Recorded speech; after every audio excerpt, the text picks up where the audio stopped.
du coup, on a une conf surprise de Mehmet parce qu'il m'a pas envoyé ses slides. Contrairement à Jérémy, qui me les avait envoyés et je les avais pas lus. Du coup, ça va être c'est la conférence tant attendue, le meilleur pour la fin.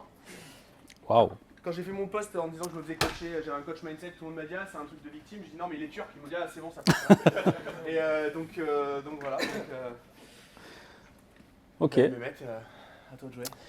Eh ben, on est parti. Alors, je la fais rapide. L'idée, en fait, c'est je vous fais une présentation de ce qui me semble être le plus pertinent pour vous par rapport à ce que vous faites, à votre activité, etc. Je vais le faire en 3 temps. Il y aura une partie sur ma backstory, puisque vous avez été nombreux à me demander en fait d'où je viens, qu'est-ce que je fais, qu'est-ce qui fait que je suis là, voilà, la backstory, quoi. Et dès que j'ai ça, je vous explique aussi comment je fonctionne et comment je vois un peu les choses par rapport à vos business, parce que aujourd'hui, j'ai vraiment à cœur d'accompagner justement des gens comme vous. Et l'idée, c'est que de ce que je vois et de l'expérience que j'ai avec vous, avec les personnes que j'accompagne, ok, eh ben, il y a plusieurs choses qui me sont venues. Et c'est pour ça qu'aujourd'hui, je vous propose un voyage dans mon cerveau et dans comment je vois les choses. Et après, évidemment, vous pourrez poser plein de questions parce qu'il y a des sujets qui sont un peu portes ouvertes. Et à partir de là, ce sera à vous de poser des questions, parce que mon job, en fait, je suis payé pour poser des questions, la plupart du temps. Et tout ce que je vais vous apporter va forcément faire naître des choses en vous, ou pas. Ou peut-être c'est surfait pour vous, et peut-être ça ne va pas du tout vous parler, et c'est OK. Et comme il a déjà survendu le truc en mode « ouais, le truc », non, en fait, peut-être c'est totalement surfait pour vous aussi et surcoté. Donc, n'ayez pas d'attente, prenez ce que vous avez à prendre ou pas. Et après, on en parle. Donc, c'est pour ça que ça va durer à peu près 30-45 minutes. Et après, on passe en mode questions-réponses. Et c'est là où, justement, lâchez-vous, quoi. Si vous avez des questions, on y va. C'est OK comme ça? Good? Tout le monde a entendu? Ouais? Good. Yes. Ouais, non, levez la main. Moi, j'aime pas. Après le repas, vous êtes tous en train de dormir. OK, on va la faire Tony Robbins. Are you here? Ouais! Non, je fais pas ça, moi, en fait. Rassurez-vous. Donc la backstory, ce que vous voyez là, c'est le logo de ma boîte. Ça fait 7 ans que je fais ça. 3 ans, facile, où je suis passé en société, je suis devenu un grand, on va dire. Et depuis, en fait, l'idée, c'est que j'ai fait ça parce que j'ai fait 20 ans de salariat. Et pour la faire courte, il y a une grosse période de ma vie où, en fait, j'étais vraiment en mode salarial et formatage salarial. J'ai rien contre le salariat, j'en ai fait 20 ans, je sais ce que c'est et je sais aussi ce que ça apporte dans la tête. Donc en fait, au bout de 20 ans, je me suis senti à l'étroit là-dedans et j'ai toujours eu des postes de direction où je pilotais des gros paquebots, où on faisait plusieurs millions, etc. Et un jour, mon corps m'a lâché en 2016. Après être revenu 4 fois de la mort, j'ai fait une hémorragie interne et ça m'a complètement retourné en fait en termes de mindset, de croyances, de plein de choses. Et j'ai perdu, en fait, je suis sorti de mon corps 2 fois chez moi et 2 fois à l'hosto. Et ce qui s'est passé, c'est que après, ça aurait pu être franchement marrant de s'arrêter là, mais 15 jours après, il fallait que je retourne au taf et 15 jours après, on me licenciait. Et l'idée, c'est que à ce moment-là, je me dis en fait, c'est soit je continue et je reste prisonnier de ça, soit je change tout et il faut faire autre chose. Et le problème, c'est que j'avais plein de croyances limitantes en moi qui me disaient faut continuer à travailler dur, faut continuer à être le meilleur, à montrer que tu es un bon soldat. C'est jamais assez, donc il faut toujours en faire plus. Il faut se sacrifier et il faut faire plaisir à tout le monde, ton employeur, ta famille, tout le monde. Donc j'en ai vraiment chié. Et mon objectif, à terme, et je crois que vous êtes tous un peu ici pour ça, en fait, c'était de sortir de la matrice. Et ça ne s'est pas fait sans mal parce que j'ai tâtonné à peu près 2 ans, 3 ans avant de rencontrer Jérémy qui m'a fait passer des steps aussi au niveau vision business, parce que j'en avais grave besoin. Et l'idée, c'est qu'à partir de là, en fait, les choses vont commencer à changer parce qu'il va falloir en fait sortir de 3 types de matrices, sociétale, salariale et familiale. Et ça, c'est vraiment en lien directement avec les croyances qu'on a en nous. Alors, il y en a qui sont limitantes, d'autres aidantes. Et surtout, ce qu'on va regarder, c'est les ressources. Ce que vous avez là, en fait, c'est surtout au niveau des croyances où moi, j'étais complètement bloqué. Et le travailler dur, parce que c'est jamais assez, j'avais du mal avec les critiques.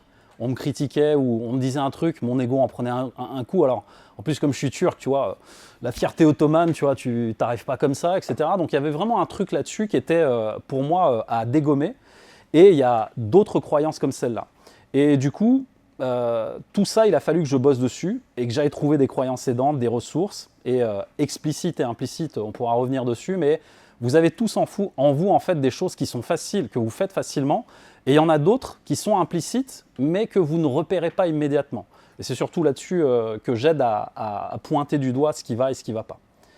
Ensuite, il y a un gros morceau sur le travail sur moi-même. Donc en fait, durant ces 7 années que j'ai fait jusqu'à être aujourd'hui ici devant vous, et j'aime bien le préciser quand même, je travaille dans une éthique de coach certifié. Alors, je sais que les diplômes, tout ça, ça ne veut rien dire, mais aujourd'hui, en fait, donner en fait un cadre éthique et déontologique, ça me semble essentiel parce qu'on est proche dans le coaching des métiers de la psychologie.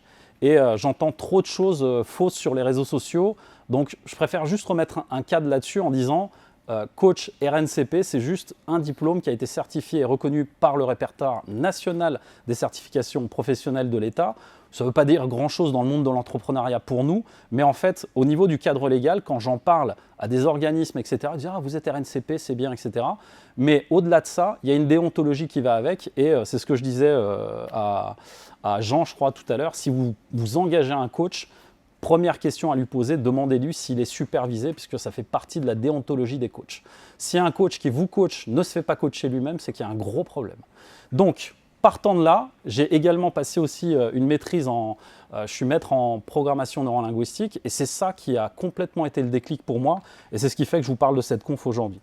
Donc, au-delà de ça, j'ai dû bosser aussi sur mon focus, parce qu'en fait, j'étais complètement à l'ouest. Je veux dire, tu as 40 ans, moi qui pensais que j'allais être directeur régional, tu vois, dans un truc, ouais, génial, tu parles. Mon ego, il a pris une claque, et en fait, je me suis retrouvé à 40 ans, sans emploi, mes enfants, ma femme qui n'a jamais travaillé, parce que j'ai toujours eu des salaires confortables. Ouais, and so what? Et donc, c'est là où il a fallu que j'aille beaucoup plus loin, et d'où la framework que je vous propose aujourd'hui, justement, pour aller encore plus loin au niveau de ce que vous travaillez en vous. Et les 3 étapes que je vous montre, c'est les 3 étapes que je travaille justement avec les personnes que j'accompagne. C'est notamment ce qu'on a fait avec Gérald. On va revenir un peu sur le business, parce que c'est bien beau en fait. Ok, on a les croyances, machin, d'accord. Je vais pas vous bullshiter avec ça, on va pas y passer la nuit, mais on va y revenir. L'idée ici, c'est à quoi ça sert. Parce qu'aujourd'hui, on veut tous quelque chose. On veut de l'argent, on veut de la liberté, ce que vous voulez. Mais si on n'a pas en fait une framework pour pouvoir bosser avec, ça ne va pas aller bien loin l'histoire. Donc la première des choses en fait, c'est de comprendre où est-ce que ça se passe. Et pour moi, la première étape en tout cas, c'est le GPS. Alors la question que j'ai posée à mon ami Nico hier, de façon bienveillante, hein, Nico, c'est quoi l'intérêt de la boîte en fait dans tout ce que vous faites? Et là, la question fondamentale, c'est est-ce que je défends bien les intérêts de l'entreprise à chaque instant dans chacun de mes actes? Et ça, en fait, pour vous, ça doit juste être le GPS. Parce qu'il y a des moments où vous allez parler avec votre cœur, avec votre ego, avec les égos aussi des personnes qui sont dans votre équipe. Et j'ai adoré la conf de Jérémy hier parce que, grosso modo, c'est ce que vous allez vivre tout au long du chemin entrepreneurial que vous avez. Que vous soyez débutant ou même à des niveaux beaucoup plus avancés. Plus avancé, Gérald il vous le dira, c'est toujours aussi complexe et il y a d'autres défis qui vous attendent. Et donc l'idée, c'est d'aller justement sur vos 3 centres. Qui peut me dire, qui connaît les 3 centres rapidement, voilà. Centre mental, centre émotionnel et centre instinctif. L'idée en fait, c'est comment vous vous voyez en fait au quotidien. Est-ce que vous pensez plus être dans le mental, dans l'émotionnel ou dans vos instincts et vous agissez un peu instinctivement. L'idée, en fait, c'est de simplifier pour comprendre. Ce que je vous invite à faire, c'est vous poser la question. Est-ce que je passe 80% de mon temps dans mon mental, dans mes émotions ou dans mes instincts? Pourquoi? Simplement parce qu'on a des neurones, et ça, Mohamed, il vous le dira mieux que moi, on a des neurones dans le cerveau, dans le cœur et dans l'estomac. Mais sachez que les plus puissants sont au niveau du cœur et c'est eux qui régissent tout et qui font que vous faites des choses ou pas. Et donc, dans l'idée, les questions que vous avez ici, c'est quel est l'intérêt, et là on reste dans le GPS, l'intérêt de la boîte, quel est l'intérêt logique de l'entreprise dans tout ça? Ça, c'est fondamental. Vous devez prendre une décision, ça commence d'abord par filtrer par la logique. Et une fois que vous avez passé ça, c'est est-ce que mes émotions n'altèrent pas mes choix, mes décisions, mes stratégies envers les intérêts de l'entreprise? Et souvent, vous le verrez, c'est quand il y avait un entrepreneur qui m'avait dit un jour, j'ai fait un investissement en Bitcoin à 100K, mon doigt il a tremblé quand j'ai cliqué. Donc Ouais, est-ce que c'est dans l'intérêt de la boîte avant d'avoir peur ou quoi que ce soit, et toujours rester sur une logique de ça sert à quoi? Est-ce que c'est bien utile pour la boîte? Et à partir de là, est-ce que c'est le bon timing? Parce que quand on est dans ses instincts, on se dit ouais, il y a une opportunité, vas-y, je fonce, je fais. Et il y a des fois, comme je le disais à Jean hier, parfois, le meilleur moyen d'accélérer, c'est de ralentir. Donc ralentissez des fois, simplement pour voir si c'est le bon timing ou pas. D'accord? Une fois que vous avez ça, l'idée en fait, c'est, on va parler un petit peu de mindset. D'accord? Parce que je dis souvent, oui, je suis coach mindset et tout. Ok, le mindset, c'est quoi? Je vous donne ma vision des choses. J'ai suivi beaucoup de gens là-dessus. Il y a beaucoup de gros coachs sur le marché qui sont déjà à des années-lumière de moi. Mais dans l'idée, moi, il y a deux choses que je retiens, et ça, c'est de la PNL, l'état crash et l'état coach. En fait, il y a des gens, des entrepreneurs, qui arrivent à être les deux pieds dans la merde et à se dire « Ah, c'est la merde, putain, j'en peux plus !» Et en fait, ils pètent les plombs et ils ne voient pas en fait les opportunités. Et en fait, chaque fois que vous vous mettez en état crash, et je vais vous expliquer ce que c'est, on inhibe à peu près chaque fois qu'on se met sous stress, parce que l'état crash, en fait, c'est quand vous êtes sous un flux de stress sévère et prolongé, vous produisez du cortisol, le cortisol inhibe 60% de votre cerveau, donc forcément, c'est comme si vous étiez un cheval et que vous n'aviez plus que 40% de vision devant vous. Et dans l'idée, quand vous êtes en état crash, vos décisions, eh ben, elles sont à 40% vraies. Et l'autre, c'est l'état coach. L'état coach, en fait, c'est crash, donc contracté, réactif, je ne sais pas si vous voyez bien. Contracté, réactif, analyse paralysante, séparé, etc. Donc, c'est un outil PNL pour vous dire que quand tu es en état crash, tu n'es plus toi-même. Par contre, quand tu es en état coach, et ça, c'est intéressant, c'est tu es les deux pieds dans la merde et tu regardes la merde, tu dis « Génial, c'est du fumier, je vais pouvoir planter des trucs. » Et peut-être tu vois une opportunité ou pas, parce qu'il y en a, ils préfèrent voir ça comme de la merde. Et donc, à partir de là, tu fais quoi? Tu restes centré quand tu es en état coach. C'est comme si, en fait, tu arrivais que tu es en train de, je sais pas moi, de conduire ta voiture et qu'il y a un voyant qui s'allume sur le tableau de bord. Tu sais que c'est juste un voyant sur le tableau de bord. Et c'est souvent les filtres, parce qu'on parlait justement des émotions et de comment se dissocier de ça, c'est juste de ne pas oublier que vous n'êtes pas vos décisions, vous n'êtes pas vos actes et vous n'êtes pas vos paroles.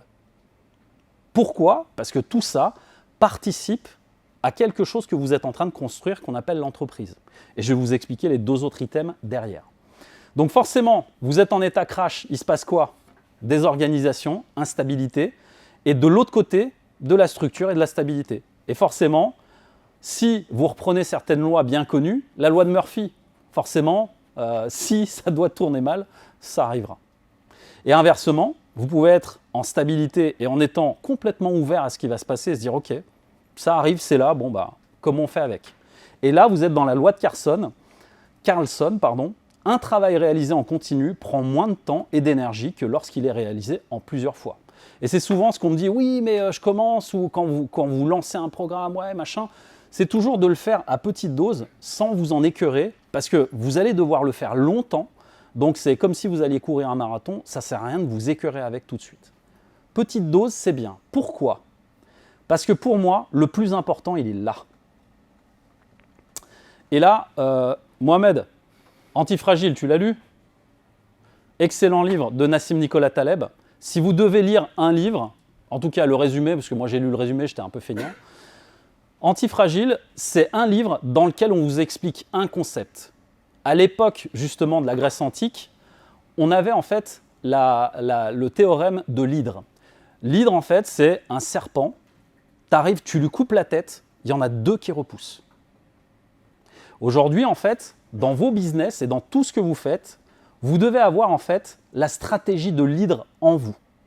C'est-à-dire que je ne parle pas de résilience parce que l'antifragilité est plus fort que la résilience. La résilience, c'est quelqu'un qui prend des claques dans la gueule, qui dit « Oui, je suis résilient, mais je suis toujours là, t'as vu ?» Ah. Ouais, c'est cool, copain. En fait, tu restes toujours au même endroit.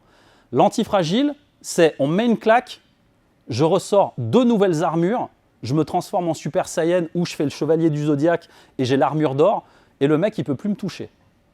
Et en fait, c'est exactement ce que fait Gérald quand il fait de la strat d'entreprise.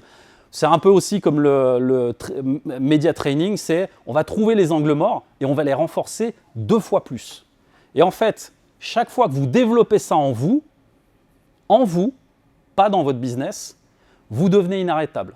Pourquoi? Parce que le simple fait de vous dire que quoi qu'il arrive, on met un taquet, je vais en mettre 2 de plus, franchement, on a ça dans le MMA avec les McGregor, les machins, les mecs, c'est des fous furieux, quoi. Les Tchétchènes, laisse tomber, quoi. Tu lui mets une patate, il t'en met 10. Donc l'idée, en fait, c'est comment est-ce qu'on avance avec ça. Et le théorème qu'il a, en fait, Nassim Nicolas Taleb, j'adore ce théorème-là, c'est la force est dans l'épreuve. C'est-à-dire que si tout était facile, franchement, vous auriez l'énergie d'une crevette. Parce que franchement, quand tu fais un truc et que c'est mou, tu n'as pas envie de le faire, quoi. Tu n'es pas motivé pour le faire.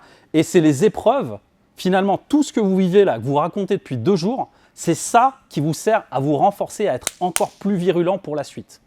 Et si vous ne travaillez pas ça, en fait, c'est tranquillité, je ne sais pas si je l'ai bien écrit, tranquillité versus volatilité. Et là, en fait, il fait une comparaison avec la nature. En fait, prenez l'exemple d'une machine à laver et d'un arbre. Un arbre, c'est totalement antifragile. Ça peut durer des centaines d'années. Allez voir, il y a des chênes, ils sont centenaires. Par contre, une machine à laver, ça, c'est complètement obsolète au bout d'un certain temps. Simplement parce que la volatilité, quand vous la créez en vous et dans votre business, vous êtes obligé de rester en alerte. Donc, en état coach. Et l'état coach, comme on l'a vu tout à l'heure, c'est quoi? Centré, ouvert, connecté au moment présent, en alerte positivement et dans l'hospitalité et l'humilité de ce qui va se passer. Pourquoi? Parce que Jérém, il l'a expliqué hier. En fait, quand tu arrives dans l'entrepreneuriat, tu es un peu la star. Tu sais, comme Jean-Baptiste, il expliquait ça ce matin. Ouais, j'ai pété les 100 000, wouh, super. Et après, le lendemain, tu te prends un truc et ça recommence. Et donc, dans l'idée, en fait, si tu restes toujours dans cette volatilité en toi, tu te dis, attends, aujourd'hui, il ne s'est pas passé un truc, c'est pas normal. Et souvent, c'est quand vous ralentissez qu'il y a plus de problèmes. Si vous n'avez pas de problème, c'est que ça ne va pas assez vite. Et il faut trouver l'équilibre entre les deux. Et c'est souvent quand on se relâche que tout devient plan-plan. Ouais, ça va, tout va bien, mais en fait, les résultats ne sont plus là. Et en fait, c'est la fameuse matrice mathématique qu'il a pris avec un Excel qui vous a expliqué, en fait. Ensuite, le bon timing, et ça, il avait expliqué ça avec le trading. Vous savez que les meilleurs traders du monde ne sont pas les plus informés. En fait, les meilleurs traders du monde sont ceux qui ont compris quand investir et quand ne pas investir. Et quand vendre, en fait. Et il s'est rendu compte, en étudiant les traders, qu'il y en avait un paquet, ils s'en foutaient des infos, mais ils regardaient uniquement le bon timing pour pouvoir entrer et sortir l'argent. Et c'est la même chose dans vos business. Si vous avez le bon timing et que vous avez compris à quel moment vous deviez passer à l'action, à quel moment il fallait être un peu plus calme, c'est un peu les cycles que vous allez vivre en fait tout au long de l'année. Et le dernier pour la route, c'est la route tranquille ne mène pas au succès. En fait, c'est la même chose que la volatilité. Plus vous êtes tranquille, moins il y a de résultats.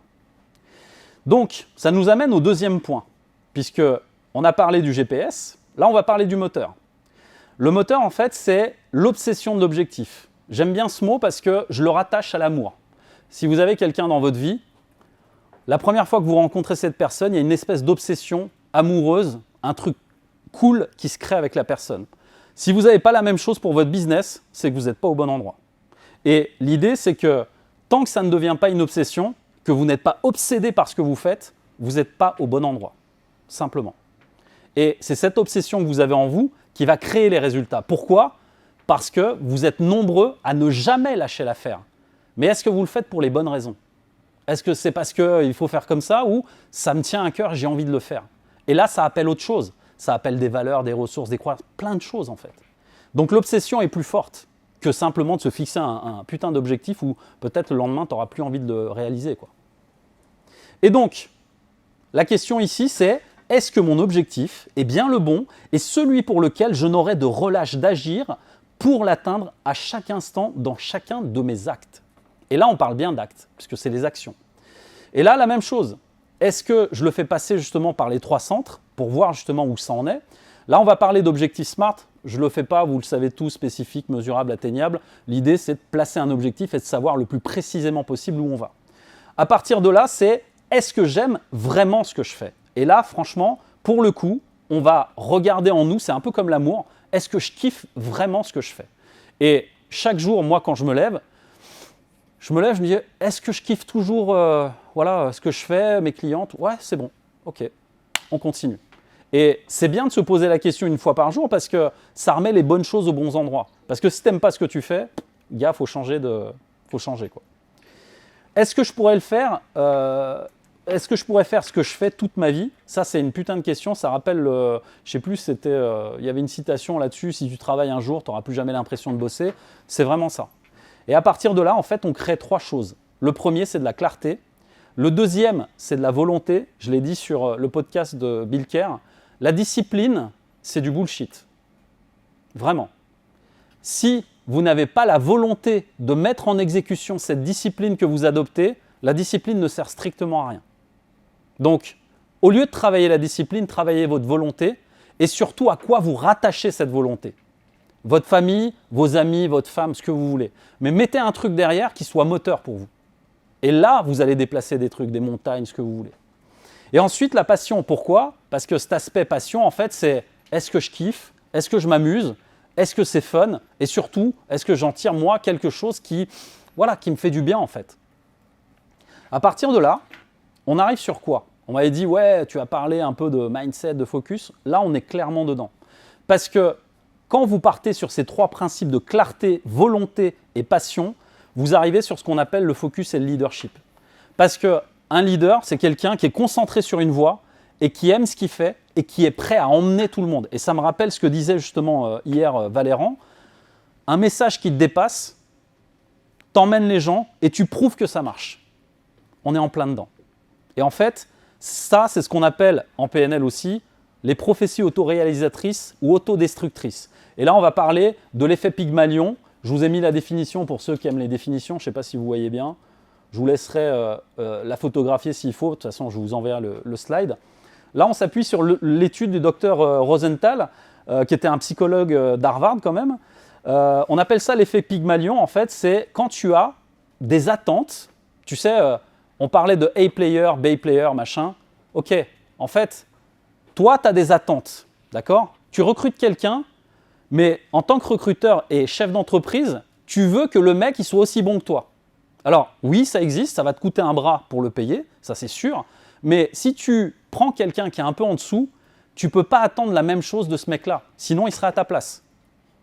Et donc, l'effet Pygmalion, c'est phénomène selon lequel l'attente d'une personne envers le comportement d'une autre personne sert de prophétie autoréalisatrice. Autrement dit, c'est lorsque vous avez de grandes attentes d'une personne et aussi de vous-même et que ces attentes conditionnent en partie son comportement et le vôtre. Ça veut simplement dire que j'ai eu des exemples comme ça d'entrepreneurs que j'ai accompagnés où en fait, il y avait un sujet et le sujet c'était un peu la patate chaude.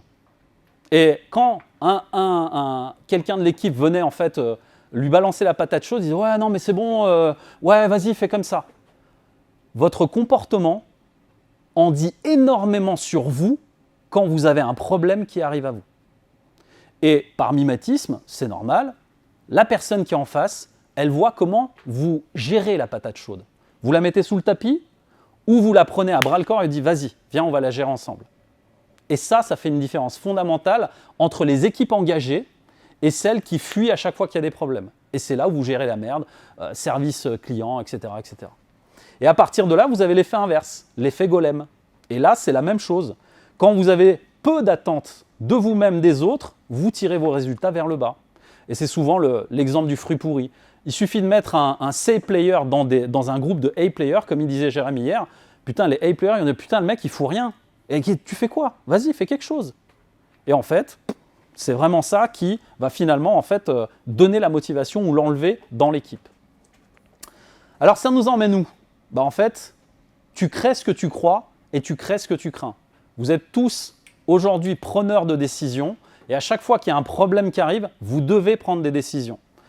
Et à chaque fois que vous craignez quelque chose, vous le créez en vous. Et votre réaction, par mimétisme et neurones miroirs, en dit énormément sur vous avant même que vous parliez. Et c'est pour ça que je vous invite d'abord à faire le sondage de comment je fais en fait, comment je suis moi, de l'intérieur, face à un problème que quelqu'un de mon équipe m'apporte. J'adore Gérald, parce qu'il le sait, c'est un sanguin, donc il sait qu'il rue dans les brancards en fait avec ses équipes. Et l'idée c'est que plutôt, comme je l'avais annoncé tout à l'heure, plutôt que de se cacher à dire oui, je suis un peu sanguin, je ne devrais pas. Non, non, en fait, tu es sanguin, dis-le. Et en fait, il n'y a plus de problème. L'équipe, ils savent qu'il est comme ça. Bon, ben, il arrive, il rue un peu dans les brancards, ça va mieux. Et une fois que c'est mis sur le tapis, allez, on passe à autre chose. Donc en fait, chaque fois que vous craignez quelque chose, arrêtez de craindre. Parce que vous allez créer ce que vous craignez. Donc, allez sur le problème, gérez-le, et on passe à la suite. Et ça va vous faire gagner un temps fou. Je vous ai mis ce petit schéma, puisqu'il est en lien avec la délégation. C'est en fait nos croyances à propos des autres, c'est-à-dire la supposition qu'on fait sur l'autre en face, c'est ce qui crée en fait notre relation à nous-mêmes. La façon en fait dont tu vois l'autre, c'est la façon dont tu te vois en fait. Et le mec, qu'est-ce qu'il fait? Bah, par mimétisme, il voit ce que tu vois toi en toi. Et forcément, l'autre il se dit oh, attends, je lui ai amené un problème, il n'a pas voulu le gérer, bah, il se démerde. Attends, c'est bon quoi. Et ouais, et comme ça, il n'y a plus d'engagement dans l'équipe. Et donc il se passe quoi? Nos actions envers les autres vont se répercuter sur leurs croyances et ensuite vont se répercuter dans l'entreprise en termes d'action. Et ça, c'est la merde. Parce que derrière, si vous n'avez pas les bonnes personnes aux bons endroits, qui sont en concordance avec votre personnalité, c'est là où vous perdez tout. Et donc, on parle de délégation, puisque là, on va parler de la loi de Hofstadter, je ne sais pas si je le dis bien, mais c'est des lois de productivité que j'aime bien. Il faut toujours plus de temps que prévu, même en tenant compte de la loi de Hofstadter. Ça veut dire simplement que quand vous avez une délégation, et c'est pour ça que je parlais de recrutement agent, quand vous devez déléguer un truc, prenez le temps. Parce que oui, former quelqu'un, c'est un double temps, mais c'est de l'investissement pour le futur. Pourquoi? Parce que si vous le faites mal au moment où ça se présente, vous le paierez plus tard. Pourquoi? Parce qu'il y a toujours un prix à payer. Et le prix à payer, ce sera argent, temps et stress, parce que ça va vous stresser forcément. Et ça va être casse-couille, en plus. À partir de là, quel est le prix que vous êtes prêt à payer? Et c'est surtout là-dessus que je bosse, c'est-à-dire, est-ce que tu es le gars qui arrive et qui met ses 2 pieds dans la merde, il dit « Oh putain, génial, du fumier, hey, qu'est-ce qu'on plante là-dedans les gars? Hey, on fait un truc ?» Ou « Ouah, putain, c'est la merde ah. !» Et je travaille, pour moi, ça c'est un objectif beaucoup plus écologique. Donc écologique en PNL, ça veut dire bon pour soi. C'est un objectif beaucoup plus écologique que de travailler sur sa flexibilité interne face aux problèmes, que de vouloir la paix intérieure quand les problèmes arrivent. Parce que ça n'existe pas. C'est un objectif idéalisé. C'est comme, je ne sais plus, c'était Clémence, je crois, tu disais, j'ai peur de perdre des clients. Tu vas en perdre. Ouais. Donc comment tu fais pour être OK avec le fait de perdre des clients? Ça, c'est mieux, plus écologique pour toi que « oui, mais attends, mais… » Et tu vas trouver des stratégies, en fait, d'évitement pour minimiser la douleur que ça va faire ressentir en toi, alors que si tu tapes une bonne fois dans le truc, tu peux passer à autre chose plus facilement. Et donc, une fois que tu as ça, t'endors pas tout de suite. Okay? Redonner le sens en soi. Et en fait, là, on va parler de jus. On va se redonner du jus, en fait. Moi, je vous invite à réfléchir sur 3 choses. Qu'est-ce qui crée de la joie? Qu'est-ce qui crée de l'unicité? Et surtout, qu'est-ce qui crée de la souveraineté en vous, mais aussi chez les autres? C'est-à-dire que grâce à vous, pour pouvoir créer de l'autonomisation et de la responsabilité dans vos équipes, vous devez montrer que vous êtes souverain dans vos décisions. Et qu'à chaque fois que vous prenez une décision, vous permettez aux autres de faire pareil. Ça veut dire que ici, dans cette souveraineté, vous devez avoir la flexibilité d'accueillir les erreurs de vos équipes. C'est souvent ça qu'on a du mal aussi. Et quand je vous parlais d'être les 2 pieds dans la merde, c'est pas que quand vous faites des erreurs. C'est quand vos équipes elles font une couille, qu'elles vous ont mis vraiment un gros pavé dans la mare, vous dire ok, bon, c'est arrivé, mais comment on fait pour que ça n'arrive plus? Et à partir de là, vous pouvez tirer de la souveraineté en vous parce que chaque décision va être unilatéralement attachée à la personne qui est en face de vous. Parce que grâce à vous, elle voit de la résonance, ça va créer de la joie et de l'unicité. L'unicité, en fait, c'est qui vous êtes va attirer en fait ce qu'il y a chez les autres en eux.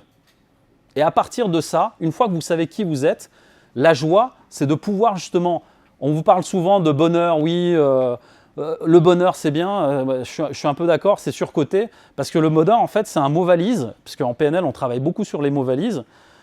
Un mot valise c'est le bonheur. Ouais, vas-y dis-moi c'est quoi le bonheur? Ouais, bah, le bonheur c'est ouais, les chèvres au Larzac, tu vois, j'ai une maison, ouais ok d'accord. Et en fait, le bonheur c'est la destination alors que la joie, c'est le carburant qui permet d'y aller. Et la joie, en fait, par petites touches, elle va revenir, repartir, revenir, repartir. Si vous apprenez à la cultiver, ça devient vraiment du carburant en fait pour aller beaucoup plus loin.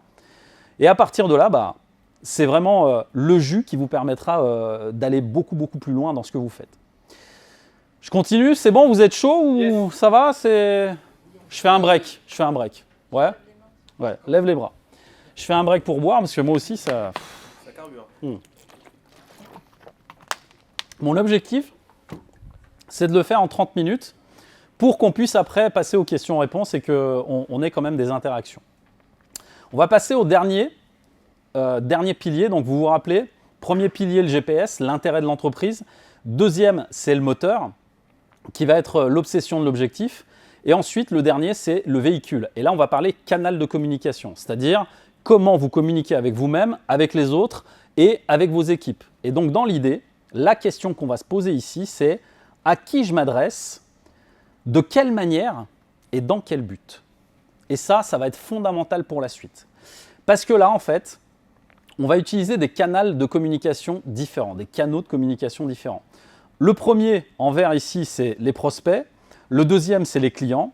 Ensuite, les équipes. Et surtout, le dernier, l'ADN, à vous-même. Parce que j'entends encore beaucoup d'entrepreneurs qui sont extrêmement durs avec eux-mêmes. Tu les fais parler sur eux-mêmes, c'est limite, tu vois, ils font du MMA avec eux-mêmes à l'intérieur. Mais en mode gros brutal, tu vois, c'est vraiment violent, quoi. Ils ne feraient jamais ça à quelqu'un d'autre, mais quand c'est soi, c'est permis. Tu peux être la pire des merdes, en fait, quand il s'agit de toi. Mais tu dirais ça, jamais tu le diras à quelqu'un d'autre.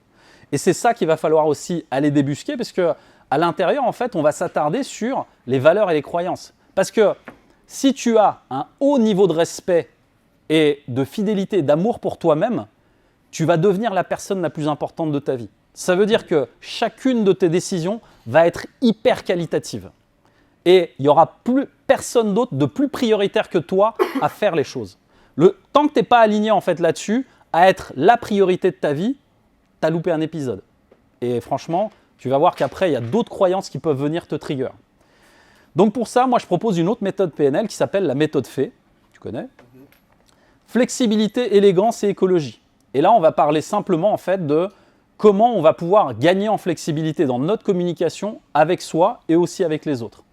On a parlé de deux choses qui sont fondamentales et que vous voyez aussi sur le graphique, le cadre et la posture. Aujourd'hui, aucune entreprise ne peut vivre sans cadre et sans avoir une posture de dirigeant ou de quelqu'un d'accueillant en tant que dirigeant. Parce que la posture, en fait, il n'y en a que deux, posture haute et posture basse. Quand tu veux défendre le cadre, tu vas être très haut sur le cadre, mais tu vas être très bas sur les relations que tu as avec tes équipes. Tu vas vouloir garder la proximité avec eux, mais surtout, tu vas faire en sorte que les règles soient respectées. Mais tant que tu ne le fais pas avec toi-même, ça va être hyper compliqué d'aller plus loin avec les autres. Et c'est pour ça que je vous propose tout un tas de petites choses que je vous laisse lire ici. Le premier, c'est les règles en fait, qu'on s'impose. Donc, il y a les lois, les règlements intérieurs, etc. Tout ça, ça fait partie du cadre. Ensuite, la posture haute et la posture basse. Bien être haut sur le cadre et pas se tromper et faire l'inverse, d'accord ? Genre, tu fais pas ça, donc genre, tu as un enfant, l'enfant il arrive, il dit « Ouais, je veux ça !»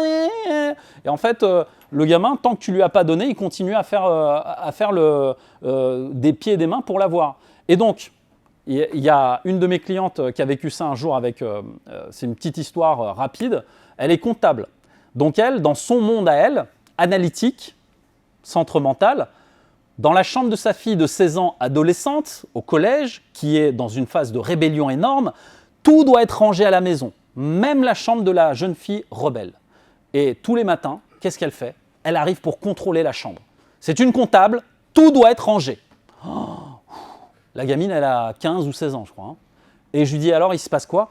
Oui, mais tu te rends pas compte, si elle ne range pas, son avenir est en danger. Waouh, ok. Qui est client de quoi ? Qu'est-ce que tu veux ? Moi, je veux que ce soit rangé. Ah donc en fait, si je comprends bien, tu es client de faire ranger la chambre de ta fille par elle pour qu'elle en prenne de la graine. C'est bien ça ? Oui, c'est bien ça.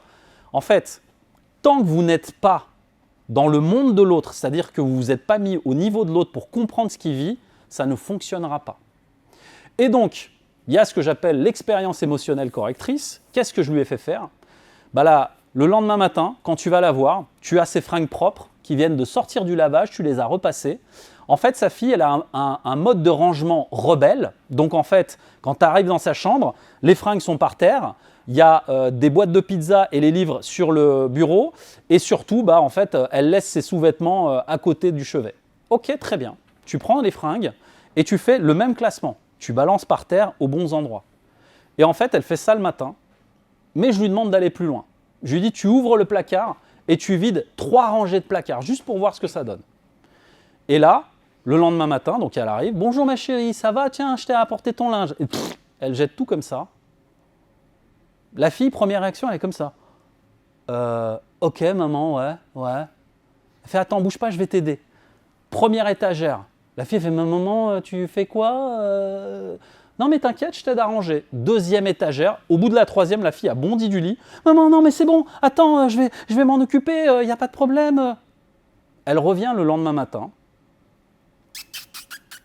La chambre est nickel. On ne va pas être client plus que le client lui-même tant qu'il n'y a pas de problème. Et en fait, on va dans la carte du monde de l'autre pour pouvoir se mettre à son niveau. Une fois qu'on a fait ça, il se passe quoi? Expérience émotionnelle correctrice. Et c'est souvent quand on a de la vulgarité bienveillante, c'est pour ça que je te taquinais tout à l'heure, quand on arrive à être dans cette vulgarité bienveillante avec soi-même mais aussi avec les autres, on peut tout se permettre parce qu'il y a un cadre bienveillant. Et en fait, ici, qu'est-ce qu'a fait la mère? Elle a protégé la relation. Tu sais, ma fille, moi, je ne veux pas m'embrouiller avec toi. Je veux qu'on soit bien ensemble. Donc, je range comme toi, tu me dis de ranger. Et à partir de là, moi, je n'ai pas de problème. Et la fille, le lendemain, tout était clean. Et après, ça allait rester. Donc, haut sur le cadre et bas sur la relation pour maintenir la relation. À partir de là, on va parler d'élégance et là, on descendra un peu plus bas dans le détail puisque c'est des outils dont vous allez avoir besoin. Le verbal et le non-verbal. Attention, en entreprise, plus votre entreprise est grosse et plus chaque mot que vous direz en tant que dirigeant sera retenu contre vous. Et vous le verrez à des niveaux plus élevés, c'est la même chose avec vos clients. On a eu des litiges comme ça aussi avec Jérém. Chaque mot est sorti de son contexte et démesurément grossi justement pour vous le rabattre sur la gueule. Et ça, c'est terrible. Donc, chaque mot compte et peut se retourner contre vous. Et surtout une chose, et ça je le vois beaucoup dans les entreprises du digital, les paroles s'envolent, les écrits restent. Pensez à tout écrire. Putain, le nombre de contrats, le nombre de trucs, de litiges que j'ai vus. J'ai accompagné un mec dans la tech, il a planté une boîte parce qu'il n'avait pas refait en fait sur son devis, il n'avait pas fait d'avenant sur le devis. Il a perdu 200 000 balles et il a fermé la boîte. Une boîte dans la tech. Pensez à écrire tout ce que vous faites. Écrivez-le, un mail, un message, ce que vous voulez, mais écrivez-le, quoi qu'il arrive. À partir de là, on va parler d'écologie. Alors évidemment, hein, c'est pas de, tu sais, genre Ushuaïa, voilà, les verts et tout, non, c'est pas ça. Hein. Là, on va parler d'agilité sur l'aïkido verbal. En fait, ici, il va falloir être écologique sur votre façon de communiquer. L'agilité que vous allez avoir à communiquer avec les gens, c'est ça qui va faire la différence dans vos résultats. Et là, on va parler de 3 choses. Je vous l'ai quand même mis parce que je pense que vous les connaissez. Les réactions archétypales, le triangle de Karpman et les positions de vie. L'idée, c'est que ça, ce sont des pièges relationnels que vous avez en fait tout au long de votre journée avec dans votre perso et dans votre pro. Si vous connaissez pas, je vous laisse Google it parce que je ne vais pas rentrer trop dans le détail là-dessus. Mais l'idée, c'est qu'à chaque fois que vous êtes dans des jeux psychologiques comme cela, vous n'avancez plus. Et c'est une voie sans issue en fait. Donc ça vous mène inexorablement à ça. La loi de Laborie, un cerveau, ça sert d'abord à fuir et à lutter. Et en fait, quand vous êtes dans vos émotions et vos peurs, en fait, c'est les premières réactions qui apparaissent. Donc pour pallier à ça, je vous propose un outil que je donne vraiment à tous mes clients et c'est ce que j'appelle le filtre à particules. Qu'est-ce qui dépend de vous? Qu'est-ce qui ne dépend pas de vous? Et quelles leçons il y a à tirer dans ce que vous vivez ici et maintenant? Souvent, les problèmes apparaissent quand vous restez dans votre tête. Parce que dans votre tête, vous êtes soit dans le futur, soit dans un passé qui est déjà terminé. Et l'idée, c'est que le passé, c'est de la souffrance et le futur, c'est de l'anxiété. Donc tant que vous n'êtes pas ici et maintenant pour construire le futur, parce que le passé, à la limite, c'est terminé, en fait, tout continue, mais dans votre tête. Et ça, c'est hyper dangereux pour vous, pour votre boîte, pour tout. Donc, ici et maintenant, c'est rester connecté à qu'est-ce que je peux, moi, directement, sur quoi je peux agir et qu'est-ce qui ne dépend pas de moi, en fait. Et quand vous avez clarifié ces deux questions-là, tout le reste est hyper simple. J'arrête ou je continue? Vous êtes comment, là? Je prends la température, hein, parce que... Ouais? Je continue ou pas? Yes. Ok. À partir de là, on va aller un peu plus loin. Et là, je vais vous inviter à lire ça. Parce que là, on va parler de canaux de communication. On va aller un petit peu plus loin dans le détail de vos personnalités. Et là, évidemment, pour ceux qui me connaissent, je travaille avec l'outil de la ProcessCom, qui est un outil que j'adore depuis des années. Et l'idée, c'est de mieux comprendre qui vous êtes et comment vous fonctionnez. Pourquoi? Parce que vos entreprises... Ah pardon, excusez-moi, je zoome. Parce que vos entreprises, en fait, elles se bâtissent uniquement sur une chose, vous. Si vous n'êtes plus là, vos entreprises aussi.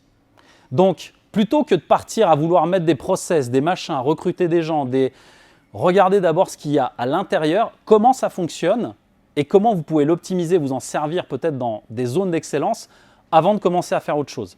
Souvent, les gens, ils viennent me voir, ils me disent « Ouais, moi j'ai fait ci, j'ai fait ça, mais tu vois, ça ne marche pas. » Ok, on va déjà commencer en fait par toi et après on construit le reste. Et la loi, alors je vous le dis, Swoboda Fliestleicher, je ne sais pas dans quelle langue c'est, dispose qu'il existe chez nous des rythmes biologiques qui influencent directement notre productivité. Et ça, on va juste parler de science, puisque aujourd'hui on le sait, il y a les cycles circadiens, il y a les cycles aussi, vous savez, avec les images, si vous êtes plutôt un ours, un dauphin, etc. Tout ça, en fait, c'est des choses qui sont aujourd'hui scientifiquement prouvées. Et si vous ne tenez pas compte de ça, pareil pour vos clients, il y a une saisonnalité qui fait que l'humain, en fait, va peut-être moins consommer à certaines périodes. Et ces périodes-là, il va falloir en tenir compte aussi dans vos business. Pas que pour vous. Mais sur vous, ça va avoir de l'impact au niveau motivation, au niveau énergie et surtout au niveau de vos croyances. Parce que, on le dit souvent, le plus important, ce n'est pas que tu sois tombé.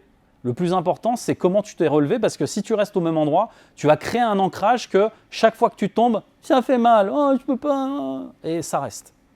Donc, l'idée, c'est vraiment de comprendre ça, mais d'être sympa avec ça. C'est encore une fois, j'ai les deux pieds dans la merde, est-ce que c'est du fumier ou est-ce que c'est de la merde? Et franchement, tout ça n'est qu'une vue du cerveau, puisque tout ça, ça reste de l'expérience subjective, comme on dit en PNL. Donc là, on va s'appuyer en fait sur la ProcessCom, on va prendre deux canaux. Donc, les introvertis, qui se sent introverti? Soyez fiers d'être introverti, je l'étais. LOL? Ah ouais. Ah ouais, d'accord. Ouais, les introvertis, ok. Les autres, extravertis, ouais, les beaux gosses, quoi. Ouais, ils sont là, t'as vu, on est là et tout. Ouais, ok. Un extraverti, c'est quelqu'un qui s'énergise au contact des autres, et un introverti, c'est quelqu'un qui s'épuise au contact des autres. Moi, c'est comme ça que je le vois. Alors, très bien. Et ça, c'est une carte du monde qu'on accueille ici, puisque les introvertis, effectivement, peuvent être sur cette longueur d'onde-là. Eh bien, écoute, tant mieux si ça t'épuise, peut-être que tu es une introvertie, mais dans l'idée, c'est des personnes qui vont avoir des... On va partir simplement sur le canal de communication, c'est des personnes, un peu à l'image de Julien hier, qui ont du mal, tu vois, peut-être à sortir des choses. Donc, il y a une forme de non-lâcher-prise qui, à l'intérieur, fait qu'ils n'arrivent pas à sortir des choses d'eux. D'accord? On va prendre ce prisme-là, mais ce que tu dis aussi est vrai. Et dans l'idée, les extravertis, eux, ils n'ont pas de problème, ils arrivent, beaux gosses partout, tranquilles, voilà, tout va bien. Et donc, à partir de là, on va prendre les 6 besoins psychologiques, parce que là, il faut quand même qu'on parle un petit peu psychologie. Chacun des profils que vous avez, en fait, dans les introvertis et les extravertis, vont avoir un centre mental, émotionnel et instinctif. Et souvent, on est dans ce besoin psychologique de compétence d'être reconnu, puisque l'être humain étant un être social, il veut qu'on le reconnaisse. Quoi qu'il arrive, il a besoin de reconnaissance. Et je ne sais plus à qui j'en parlais à table, il y avait une expérience qui avait été menée dans les années 1800 où ils avaient pris 30 bébés, des nourrissons, et ils les avaient juste pris et nourris comme ça. Et les bébés, en fait, au bout de quelques mois, se laissaient mourir, simplement parce qu'ils n'avaient pas de réponse de reconnaissance. C'est-à-dire que c'est un stimuli de réponse qui renvoie le message que on te donne de l'amour, on s'occupe de toi, on reconnaît l'être humain que tu es. Et en fait, cette expérience, évidemment, c'était horrible, parce qu'ils ont fait ça dans les années 1800, c'est interdit de nos jours. L'idée, c'est que l'humain, s'il n'a pas cette réponse extérieure de reconnaissance, il se meurt de l'intérieur. Et donc, rien ne se construit. Et à partir de là, vous devez regarder quel est le centre qui vous appelle le plus et quel est le besoin que vous devez nourrir en priorité d'abord pour vous, avant de le reconnaître chez les autres. Et une fois que vous avez ça, très simplement, en fait, vous allez pouvoir aller plus loin, puisque là, on va parler motivation et productivité dans l'entreprise, parce que vous connaissez la loi d'Illich, je suis sûr. Après un certain temps, la productivité tend à décroître, voire atteindre des valeurs négatives. Simplement, on en parlait hier dans le programme, par exemple, de Jérémy, les clients qui arrivent, ils ont pris, par exemple, 1 an d'accompagnement avec vous. Au début, ils arrivent, ils sont chauds patates. Et là, la courbe, en fait, elle est énorme, ils ont envie, machin et tout. Mais plus ils restent, et moins ils voient justement la valeur de ce que vous apportez. Et dans l'idée, c'est comment je fais moi pour leur donner plus de peps, un peu comme on l'a fait avec Mohamed ce matin, de mettre de l'urgence en fait sur le truc qui va leur permettre de garder cette dynamique. Et en fait, cette loi d'Illich, elle est très vraie et dans le boulot, mais aussi avec vos clients. Mais d'abord, vous devez comprendre quel est le besoin que vous devez nourrir chez eux. Pareil pour vos équipes, pareil dans votre relation de couple, pareil un peu partout. Et l'idée, c'est, si vous pensez être dans un mode analytique, dites-vous qu'en résonance, vos clients, les personnes qui vont bosser avec vous, vont souvent vous ressembler. Et c'est souvent, justement, dans cet ordre-là, que le recrutement, il y a parfois encore des gens qui recrutent ce qu'on appelle au feeling, qui est une grosse connerie, puisque quand vous recrutez, vous allez recruter pour les critères principaux d'un poste et en fonction de votre personnalité d'abord. Si la personne ne partage pas certains critères et surtout certaines valeurs, ça ne va pas matcher. Et vous allez en payer le prix fort après en temps et en énergie. Et à partir de là, on va s'attarder sur 2 choses, le verbal et le non-verbal. Et là, on parle clairement de communication, encore une fois, de votre communication, la manière dont vous envoyez vos messages, vos signaux. Parce qu'en PNL, on part du principe que on ne peut pas ne pas communiquer. Même quand vous ne dites rien, c'est une réponse.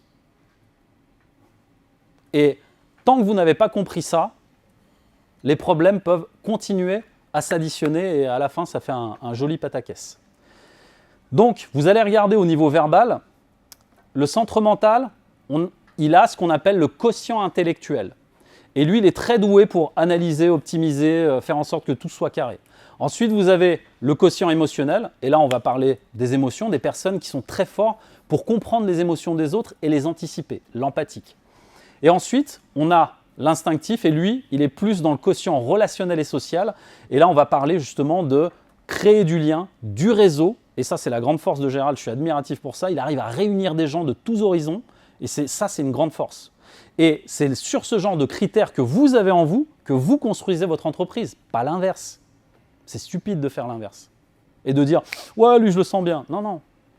Regarde en fait ce dont toi, tu as besoin d'abord, ce dont l'entreprise a besoin et qu'est-ce qui est dans l'intérêt de l'entreprise, puisque toi, c'est l'intérêt de l'entreprise que tu défends. Et à partir de là, tu n'as plus qu'à sélectionner en fait les profils. Ensuite, le non-verbal. Alors là, je fais très rapide. La posture, le regard, je pense que ça, c'est la base. Qui connaît la méthode DIVA? Levez la main.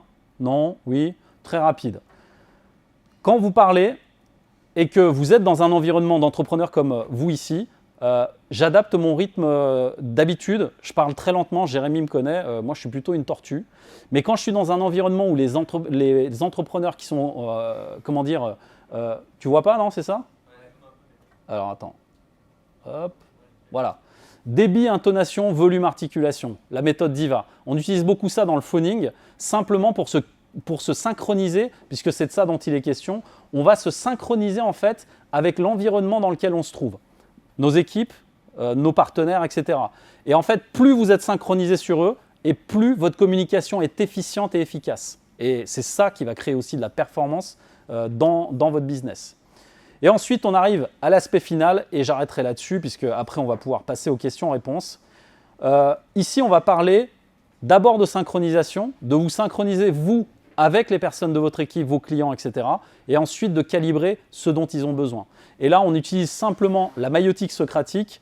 Et là, je ne vous fais pas tout le pitch en entier, mais il y a 3 branches, et on va s'appuyer sur ce que utilisent les closers. Je pense que Will, tu dois connaître. On appelle ça le Yes Set, c'est Jordan Belfort qui est un peu l'initiateur de ce truc.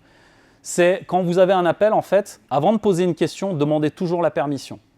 Souvent, quand vous avez des équipes, et que vous arrivez avec un nouveau truc, du bon, on fait ça et on ne pose pas de questions en fait. L'idée, c'est comment je peux devenir inclusif avec mes équipes en les intégrant dans le process plutôt que de les exclure. Et là, l'idée, en fait, c'est simplement de demander l'autorisation, d'avoir une précaution oratoire avant de le dire, et surtout, un truc que beaucoup de gens oublient de faire, reformuler. Parce que la plupart du temps, vous allez écouter pour répondre et pas pour comprendre ou apprendre. Et c'est une grosse erreur.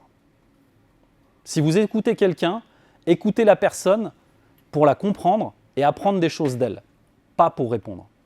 Et souvent, vous verrez qu'une simple reformulation peut tout changer. J'étais l'été dernier, il y a 2 ans de ça, on a fait un co-living avec des entrepreneurs.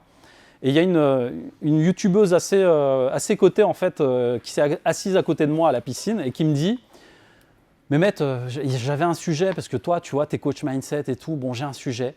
J'ai un projet en fait. Franchement, c'est le projet de ma vie.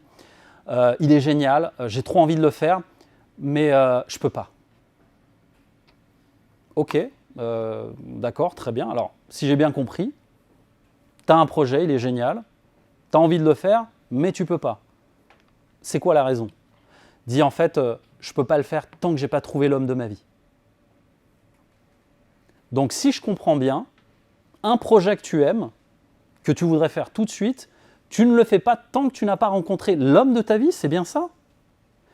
Juste en reformulant sous une forme interrogative, ça l'a fait tilter et shifter direct. Ah ouais, mais c'est différent quand c'est toi qui le dis. En fait, il n'y a rien d'autre à rajouter puisque je dirais le truc est tellement gros, tu te dis, mais en fait, si je lui disais, mais tu te rends compte de ce que tu es en train de dire, ce serait imposer ma carte du monde sur la sienne. Et on ne fait pas grandir les gens comme ça. Vous, en tant que dirigeant, vous devez soit reformuler, soit faire poser des questions qui font grandir les autres. Et c'est ça qui a de l'impact. Parce que la personne, elle a le sentiment d'avoir trouvé la réponse toute seule. Là, vous êtes inclusif. Là, vous emmenez tout le monde avec vous. Et ça, c'est hyper important. À partir de là, apporter de la clarté, je vous ai mis en vrac quelques questions qui me semblaient pertinentes. Souvent, j'ai souvent dit ça à table. On me dit oui, mais il faut faire ci ou il faut faire ça. Ouais, ok, par rapport à quoi? Qui le dit? Pourquoi? Dans quel contexte? Et plus vous allez avoir des questions pertinentes, et plus les résultats vont être performants. Et donc, dans l'idée, il ne faut pas oublier qu'on est des êtres sociaux et humains, donc avec des émotions. Et ça, dans le closing, on appelle ça en fait les 6 émotions inavouées. Parce qu'en fait, quand vous avez quelqu'un au bout du fil, en closing, la personne, vous devez détecter si elle est dans la peur et ce qu'elle cherche derrière la peur. Et c'est souvent soit pour éviter les conséquences, soit pour éviter de perdre quelque chose. Et quand on va regarder dans certaines peurs qu'on peut avoir, la cupidité, l'altruisme, l'envie et la fierté et la honte, tout ça sont des émotions implicites qu'on ne va jamais dire à la personne. On ne va jamais dire « oui, j'ai honte de faire ça ». Mais de par notre communication, on va le détecter et nous, notre job, c'est d'aller mettre le doigt dessus. Et souvent, ces émotions inavouées, elles sont tirées des neurosciences évidemment, c'est le petit plus en fait qui fait shifter la personne. Et quand vous mettez le doigt dessus, par des questions évidemment, ça plie le game. Donc, en résumé, parce que je pense que vous avez compris que le mind map il est assez balèze, ce que je vous invite, et ça ce sera mon dernier focus, il y a beaucoup d'outils, il y a beaucoup de techniques, de neurosciences, de ce que vous voulez. On a dans tous les outils d'inventaire de personnalité, moi j'utilise beaucoup la ProcessCom, il y a 6 profils de personnalité, mais en fait c'est faux. Dans tous les outils d'inventaire de personnalité, dans l'énéagramme vous en avez 9, si vous passez par Carlos Gustav Jung vous en avez 12, vous passez par le disque vous en avez 4, peu importe, je les ai tous faits, je me suis formé à tous. Mais il y a un truc qui est faux, c'est que chacun en fait montre une partie du monde et une certaine limite de ce qu'on est. Et moi je pars du principe que les limites, on se les crée nous-mêmes. Donc je vous invite juste à réfléchir à Le 7e, on va prendre le filtre, la carte de lecture de la ProcessCom. Il y a 6 profils. Et moi, je dis c'est faux. Il y en a 7. Parce que le 7e, c'est le point 0 et c'est vous. Et le point 0, en fait, il s'appuie sur le principe aussi qui dit qu'on a 80% de ce qui est en nous en termes d'ADN et de génétique qui est un héritage transgénérationnel. Et les 20%, c'est ce fameux point 0. C'est quand vous sortez que vous n'êtes plus un profil, que vous n'êtes plus ni empathique, introverti, peu importe. Vous enlevez toutes les cartes du monde possibles et imaginables.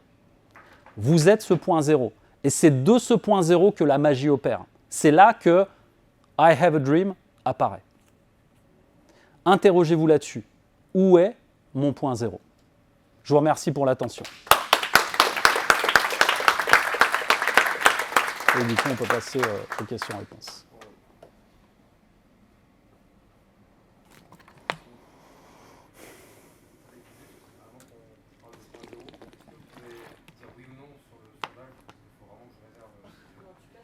Ouais, tu casses de ouf l'ambiance.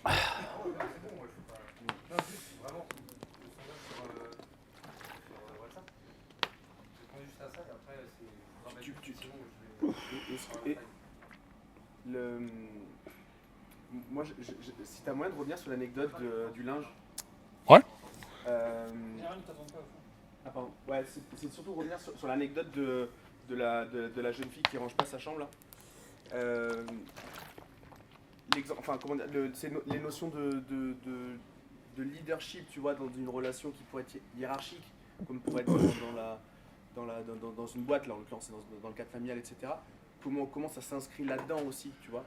On parle de posture. Ouais. Est-ce que la maman qui jette un truc, surtout si elle a... Enfin, dans son branding, la comptable, je sais pas si elle jette un truc, tu vois. Donc, je sais pas la comptable, c'est tirer au carré. L'idée, en fait, c'est tu défends le cadre, d'accord, de ton entreprise, mais ta posture, elle doit être, évidemment, si tu as envie, il y a quand même des paramètres internes qui rentrent en ligne de compte. On part du principe que dans ton équipe, c'est des gens que tu veux garder. Ok ? Des fois, il y a des baisses de régime, ça ne marche pas, etc., etc. Qu'est-ce qui est le plus productif ? D'aller gueuler sur la personne et de péter la relation, et elle saura que la prochaine fois qu'il se passe un truc, que tu réagiras comme ça, ou de revenir sur le cadre en disant voilà, moi je m'attendais à ça, et en fait, j'aimerais savoir qu'est-ce que tu proposes pour aller vers ça. Et c'est souvent ce qu'on ne fait pas, on gueule d'abord, et c'est normal parce qu'on est un peu énervé par on perd de l'argent ou quoi, et plutôt que d'aller là-dedans, encore une fois, revenez sur cette partie-là. Apporter de la clarté. Parce que quand il y a une situation merdique, la chose qu'on ne fait pas en fait, c'est qu'on ne pose pas suffisamment de questions. Et là, encore une fois, je vous donne 2 types de vitesse. Soit vous accélérez, soit vous ralentissez. De toute façon, il n'y a que 2 possibilités. Quand vous arrivez, que vous êtes chaud, vous êtes énervé parce qu'il y a eu un problème technique, machin, tac, c'est le lundi matin, c'est la merde et tout, forcément, le premier truc qui vous vient, c'est d'accélérer, d'aller défoncer tout le monde. C'est normal, naturel. Mais l'idée, c'est comment, malgré ça, je suis les 2 pieds dans la merde, j'ai envie d'accélérer, je dois poser les bonnes questions qui vont permettre de maintenir la relation et de ramener tout le monde dans le cadre. Et là, pour le coup, il va falloir que tu ralentisses et que tu poses plus de questions que d'habitude. La plupart du temps, une bonne équipe, c'est-à-dire un bon management, c'est celui qui va autonomiser et responsabiliser. Votre rôle, ce n'est pas de donner les réponses, c'est de poser les questions. C'est ça la différence. Donc si tu arrives et que tu veux remettre du cadre, tu poses beaucoup de questions. Et tu t'interroges sur, ok, comment on fait pour aller dans le cadre ? Vous êtes là pour ça, on y va. Vous proposez quoi ? Et là, on parle. Ça répond à ta question ? Ouais, T'as des tips à donner quand on va partir en cacahuète, qu'on n'arrive pas, tu sais, pour avoir le réflexe de dire ok, là faut que je me calme, parce que sinon je vais tout envoyer en l'air. Alors, la première des choses, c'est surtout ne pas dire ça. D'accord. Si tu as envie de péter un câble, pète un câble. Parce que la réaction saine, je ne sais plus à qui j'ai raconté cette anecdote, un mec dans l'immobilier, je fais une masterclass pour un de mes clients qui fait des formations dans l'immobilier. Et il y a un mec qui me dit Mehmet, est-ce que tu as un tips pour rester positif et souriant à la maison malgré les galères ? Et je lui dis, tu peux m'en dire plus, enfin, tu peux contextualiser. Je suis dans l'immobilier et j'ai créé une boîte en fait, qu'on a ouvert il y a quelques mois. Et mon associé est parti avec la caisse, avec 13 000 balles, de tous les efforts qu'on a fait sur 3 à 6 mois. Je me retrouve avec toutes les créances, les banquiers qui m'appellent, c'est la merde et je pète les plombs. Là, on est typiquement dans ce qu'on appelle un objectif idéalisé. Tu veux garder le sourire, le smile en étant positif à la maison? Attends, il y a un moment, tu es un être humain, quoi, tu vois. Donc, première des choses à faire, que ça se fasse de façon écologique, tu préviens ta femme. Tu lui dis, écoute, c'est pas contre toi, mais je vais péter un plomb ce soir. Et je veux que tu sois présente. Je veux que tu sois là. Elle va jouer, elle va faire office de paratonnerre. L'idée, en fait, c'est que les émotions ne sont pas biodégradables. Elles s'inscrivent dans le muscle. Elles créent des maladies. Aujourd'hui, on le sait. Et les sciences le prouvent. Donc, la façon la plus saine d'évacuer une colère de ce type-là, c'est soit tu prends quelqu'un, soit tu vas dans la nature et tu extériorises. Pourquoi? Parce que c'est une charge nucléaire, le truc, c'est électrique en fait. Et si le mieux, franchement, moi, ce qui m'apaise le plus, c'est l'eau. Donc si tu peux, je sais pas moi, prendre une douche, un truc, enfin, te rafraîchir avec de l'eau, ou tu as quelqu'un en face de toi à qui tu expliques le concept, tu lui dis, tu t'assois, peu importe ce que je vais faire des trucs de dingo, tu me laisses 3 minutes. Et tu mets le chrono en marche devant elle, comme ça. Et pendant 3 minutes, et tu laisses sortir le démon. Et c'est OK, et c'est écologique, parce qu'elle est au courant, et elle sait, elle prend le popcorn et hey, vas-y chérie, hey. Et en fait, toi tu laisses sortir le démon, et après c'est bon. Et franchement, quand je dis démon, on n'est pas loin de l'exorcisme. Imagine, il y a des gens qui gardent ça pendant 20 ans. Et il y a des gens, ils s'assoient à côté de moi, ils disent voilà, ouais, moi, tu vois, ça fait 20 ans que je traîne ça, tu vois. Ah ouais. Et ils attendent que je fasse ça pour que ça. Non, je ne suis pas magicien, je ne suis pas exorciste non plus. Et je m'appuie sur les sciences pour pouvoir le faire parce que sinon, ça ne marche pas. Et donc, à partir de là, qu'est-ce qui se passe? Ben, en fait, voilà. Je reprends mes capacités cognitives à un peu plus que 40%, puisque quand tu es en colère, le cortisol, en fait, il inhibe tout, donc tu es à 40%. Là, tu reviens un peu plus, tu vois. Et là, OK. Dans ce genre de moment, n'écrivez pas de mail, n'envoyez pas de message, n'appelez personne. Voilà, ne parlez plus, parlez juste pour extérioriser, et ça suffit. Et après, le lendemain, reposez-vous et reprenez à tête reposée, mais surtout de l'eau, de la nature, mettez les pieds... vous mettez les pieds dans l'herbe, vous faites un peu de marche dans le jardin, enfin un truc comme ça, quoi. Tania. Tu as dit arrêter de craindre. Tu crées ce que tu crois et tu crées ce que tu crains. Est-ce que tu peux expliquer par quelle diablerie ça arrive? Par quelle diablerie ça arrive? Waouh! Ça y est, on est dans le démoniaque là. Putain, j'aurais pas dû utiliser le mot. Non, mais quel est le... Tu vois, elle voit une porte, direct. Ah! Quel est le mécanisme en fait? Comment ça se fait que quelque chose que tu crains va t'arriver? Parce que ça m'est arrivé. Ok, vas-y, donne-nous l'exemple. On va prendre un cas d'école. En plus, cet exemple, je l'ai écrit. C'est-à-dire que j'ai fait une Vas-y. boîte à questions un jour sur Insta. Les gens m'ont dit quelle est ta plus grande peur en immobilier? Ouais. C'était avoir un énorme surcoût d'à peu près entre 40 et 50 000 euros sur des trucs que je suis un foutu de régler moi-même. C'est exactement ce qui m'est arrivé à 1 000 euros près. 50 000 euros. Ok. Qui connaît les travaux du docteur Masaru Emoto? Levez la main. Personne? Sérieux? Oh putain. Ok, on part de loin. Je la fais rapide. Masaru Emoto est un des scientifiques japonais qui a fait une des plus grosses études sur la mémoire de l'eau et tout ce qui est en résonance avec l'eau. Donc vous le savez, on a de la vibration en nous. Et en fait, ces vibrations, elles viennent du cerveau qui est une onde électrique qui agit sur 70% de l'eau qu'on a dans le corps. Donc forcément, chaque fois que vous émettez une onde, elle s'imprime d'abord dans votre cerveau qui, elle, va l'imprimer dans le muscle et va l'imprimer dans la matière. Pourquoi? Parce que nous sommes faits d'atomes, tout comme tout ce qui vous entoure. Tout ce qu'il y a ici dans cette salle est fait d'atomes. À chaque fois que vous émettez une onde, vous pouvez y mettre une connotation dessus. Ça peut être soit négatif, soit positif. Et dans l'idée, chaque fois que vous émettez une onde, votre cerveau envoie par votre parole des ondes électromagnétiques qui s'impriment dans la matière. Et à chaque fois que vous émettez une onde, sachez qu'elle vous sera renvoyée. Puisque dans la matière, on marche par écho. Et donc, ces travaux du docteur Masaru Emoto, ils s'impriment en fait dans la mémoire de l'eau. Donc, vous prenez par exemple ce qu'elle vient de dire, elle y a mis une certaine signature énergétique. C'est comme ton cas à toi. Tu prends de l'eau, tu cries dessus comme ça, mais vraiment pour évacuer le truc. Tu refermes et tu mets dans la glacière. Et tu prends un autre truc d'eau comme ça, tu mets de l'eau simple sur laquelle tu n'as pas crié, tu n'as rien fait. Et tu vas voir le lendemain, la cristallisation est complètement différente. L'eau sur laquelle tu as crié est complètement trouble et l'autre est complètement nette. Ce qui veut dire simplement, prouver scientifiquement, qu'on a, de par nos paroles, une signature énergétique dans tout ce qu'on fait ici, dans la matière.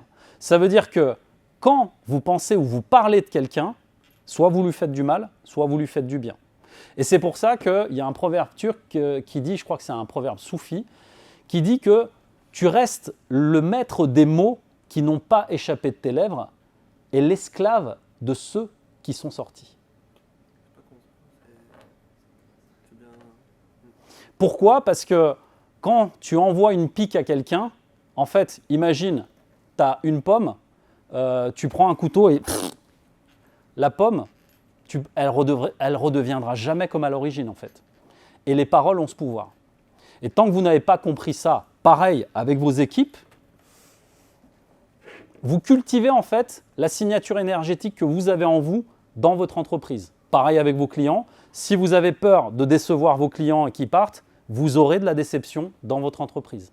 Et tu crées ce que tu crains, tu crées ce que tu crois, vient justement de là. Puisque la résonance qu'on a en nous, elle s'imprime dans la matière, bah en fait, fais juste gaffe à ce que tu demandes, quoi. La mémoire de l'eau, ça reste une théorie. C'est une théorie qui s'imprime dans la matière et qui est vérifiable scientifiquement. Alors, ça n'a jamais pu être prouvé, les expériences sur la mémoire de l'eau. Alors justement, tu ferais bien de regarder et de t'intéresser au livre. Comme ça, on en reparle. J'ai une question sur les 3 grandes étapes, si tu veux revenir à partir sur les GPS. J'ai l'impression que j'attends beaucoup autour de moi de dire que l'entreprise, c'est au service de votre vie, etc. On part toujours de qu'est-ce que toi tu veux faire, c'est quoi ton intérêt, et c'est après seulement on va définir toute l'entreprise. Tandis que toi, comme tu es dans les étapes, on commence avec l'intérêt de l'entreprise. Selon toi, on les définit comment? Est-ce que l'intérêt, en fait, il est où l'échelon? Toi d'abord, ensuite l'intérêt, ensuite toi tu reviens avec toi plus bas, ou est-ce qu'on part sur l'intérêt? En fait, c'est quoi? Si je devais repartir du début, le début c'est ça. Donc tu pars toujours Sur les croyances que tu as. Voilà, les croyances que tu as. Et en fait, si tu dois monter une entreprise, souvent on dit, c'est quoi ta zone de génie? Tu pars de là en fait, simplement. Qu'est-ce que tu kiffes faire? Ce qu'on avait dit aussi pour Norton ou pour Nico.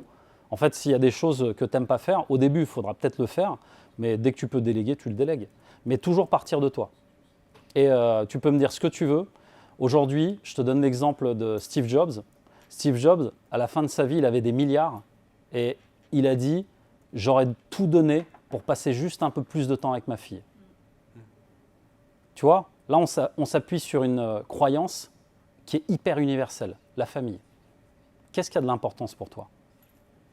Et quel est ton point zéro? C'est dans le point zéro que tu vas reconnaître en fait tout ce qui a de l'importance pour toi et qui fait que tu es toi.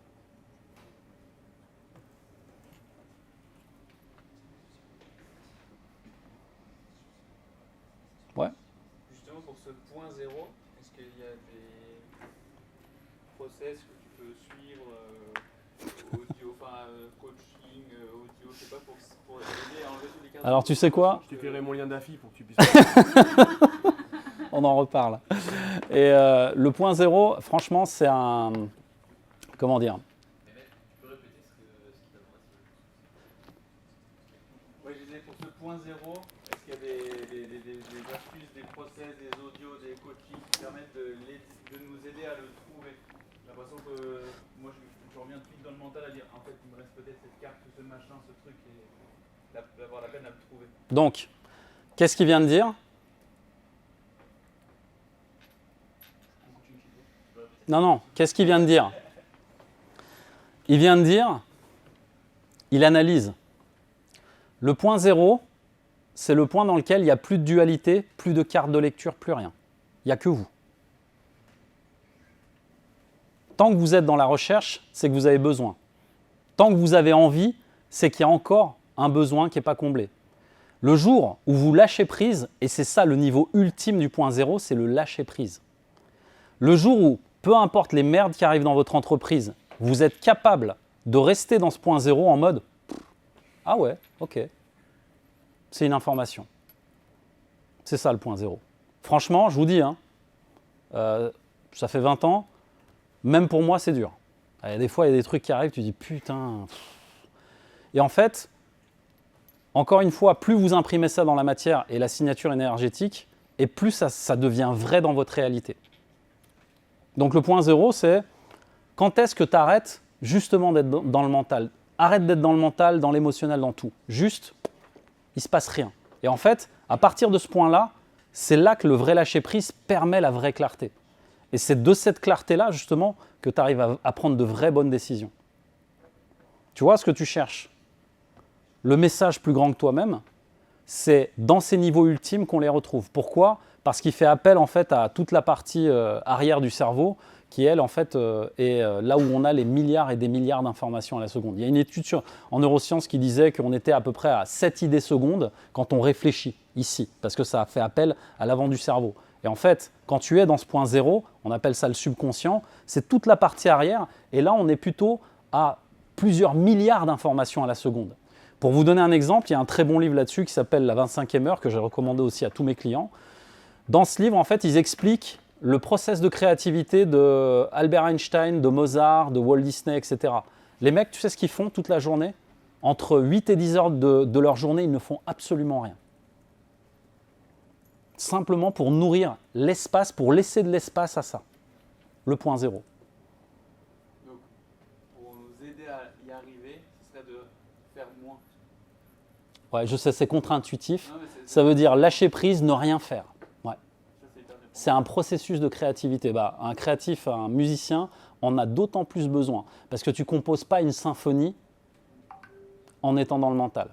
Je peux te dire que Amadeus Mozart, il était dans un asile psychiatrique quand il a écrit ses symphonies. Donc, non? Ok. Il était où alors? Il était nulle part, il était à Vienne. Ah ben voilà. Il était à Vienne, mais dans une folie délirante, je crois. Non? Alors vas-y. Il est mort à 26 ans, c'est tout. Une maladie, je ne sais plus quelle maladie, mais c'est pas une maladie mentale. Hein. C'est pas un truc.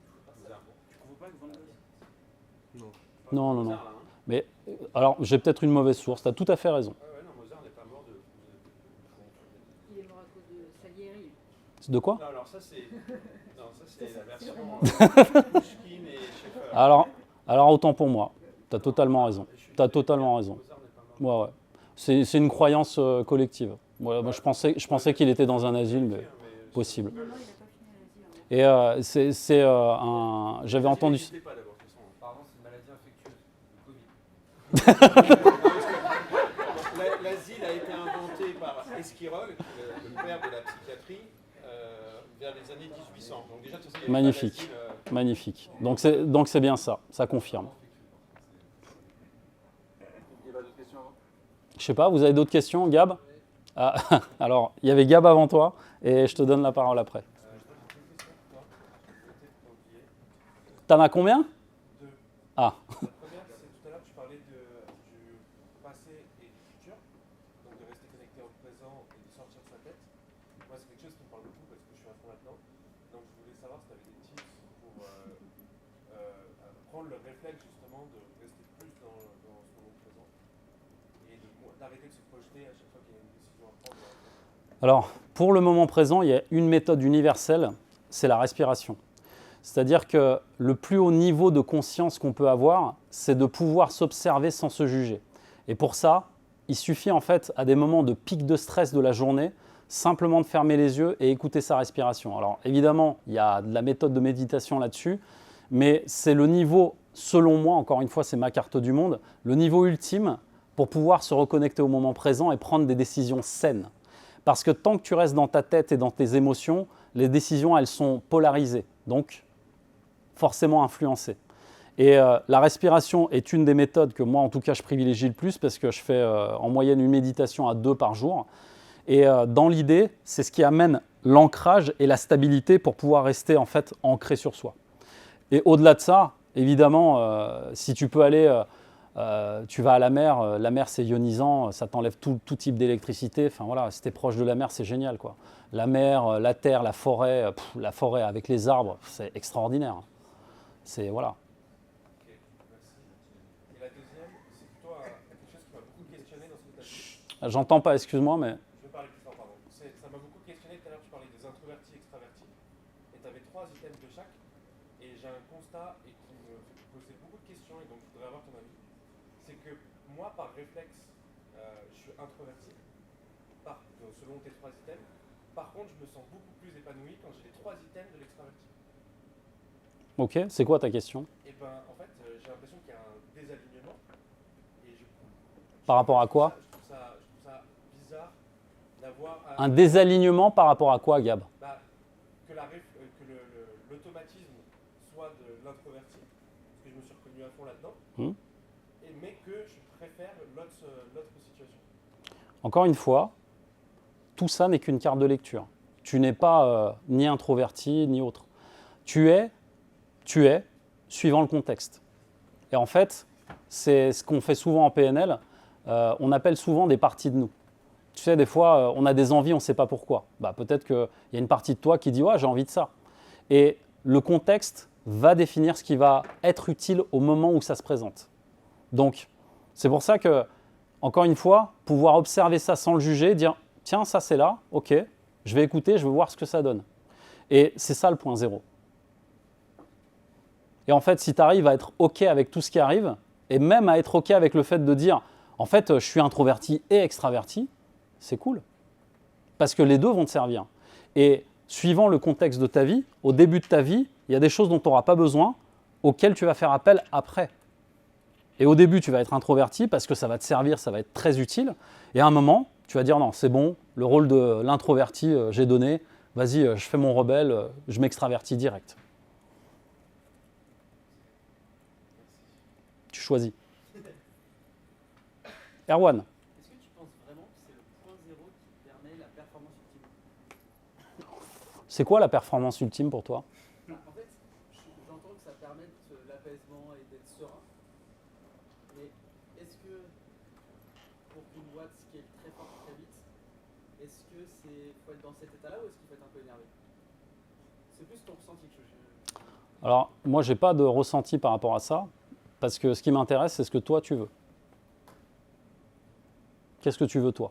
Non, c'était vraiment pour essayer de comprendre. Voilà. L'idée, en fait, c'est si tu scales, encore une fois, on en revient, tu sais, aux actions en fait, qui sont là. C'est quoi l'obsession que tu as avec ça? Donc, ton obsession, donc l'intérêt de la boîte, c'est quoi? Que tu sois énervé ou plutôt en mode détente? En fait, nous, ce qu'on veut créer, c'est de l'antifragilité. Donc, si tu veux scale très fort, comme le mec il disait ce matin, comme Jean-Baptiste il disait, tu veux quoi? 10 millions, 11 millions? Là, il faut que tu sois vénère de ouf. Et c'est OK, en fait. C'est ça le point zéro. C'est être OK, en fait, avec toutes les étapes que tu as envie de passer au moment où ça se présente. Il y avait Enfin, ouais, vas-y. Juste pour revenir sur le concept de point zéro, c'est les états d'être, c'est une manière de réfléchir. J'ai du mal, en fait, c'est les trucs qui... C'est fait exprès. Mais c'est quoi, en fait? C'est ce que tu y mettras. C'est ce que tu y mettras. Voilà. C'est acceptance ouais. ultime de soi-même, Ouais. sans jugement. C'est quoi? ça. C'est un peu, tu vois, les concepts. Tu viens de le définir, à ta façon. C'est génial. Tu vois? Et tu peux tout y mettre. Et il n'y a pas de ça c'est mieux, ça c'est. Ce serait comme dire les introvertis sont moins bien que les extravertis. Tu me demandes de choisir. Moi je te dis choisis pas. Prends ce qui te convient en fait. C'est ça le point zéro. Et suivant le contexte de ta vie, bah, il y aura des fois où tu auras besoin justement d'aller plus loin. Donc il faudra prendre autre chose et à un moment de ta vie, ce sera différent. Et c'est OK. Le problème, tu sais, c'est qu'on est... c'est le début de la presse, en fait, qui est... c'est ça, en fait. On n'a plus le... Ah merde. Yes, attends, je vais cliquer sur la Alors, conscience. attends, vas-y voir. Tu vois, c'est ça. Sociétal, salarial, familial, il doit sûrement y en avoir d'autres. En fait, si tu veux, c'est les pre-frames qu'on a dans la tête, c'est les conditionnements. C'est à quel moment, en fait, tu t'autorises, toi, à tout lâcher, dire là, je suis. Voilà, je suis. Ça, franchement, le jour où tu as ça, et il y a des gens, ils le font très bien par la méditation, par plein de trucs, c'est là où tu prends les décisions les plus waouh. Parce qu'il n'y a plus d'enjeux, il n'y a plus de stress, il n'y a plus de... Voilà. Et là, tu peux prendre des décisions claires, saines. Ouais. Parce que chaque fois que tu es en polarité de, c'est comme si tu prenais une décision en fonction de. Tu vois. Et des fois, le business nous l'impose. Il nous impose de faire des choix. Mais émettre un jugement dessus, ça veut dire émettre une polarité dessus. Franchement, personne ne sera meilleur que toi pour définir ton point zéro. Et personne ne sera meilleur que toi dans le business que tu fais parce que c'est toi qui le fais en fait. Tu vois, la fameuse phrase que tout le monde veut, là, dire oui, sois toi-même. Bah, en fait, être soi-même, c'est ça en fait. C'est accepter ses propres règles. Et si vous êtes là, c'est justement parce que vous en avez marre de la matrice en fait. C'est juste que vous avez eu envie de créer à un moment donné vos propres règles. Et c'est OK en fait. Qui est à même de juger ça? Franchement, chacun a sa carte du monde dessus. Norton. Norton, quand il est là et qu'il fronce les sourcils, c'est que ça mouline à l'intérieur. Il veut son process. Voilà, il veut son process. OK. En fait, merci pour ce que tu partages, c'est hyper riche et il faudra que je proposer ça et que ça vienne pour vraiment en tirer bénéfice.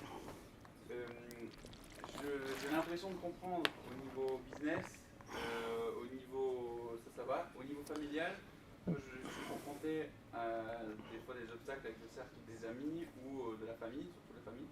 Et je me dis, est-ce qu'il y a des outils, alors la notion de cadre et de dialogue me parle beaucoup. Je vois tout à fait comment les questions que je peux poser avec ma femme ou avec mon fils, mes parents et mes beaux-parents par exemple, c'est hyper galère, ils comprennent pas justement ce truc de matrice. Tu vois. Ah, la belle-mère.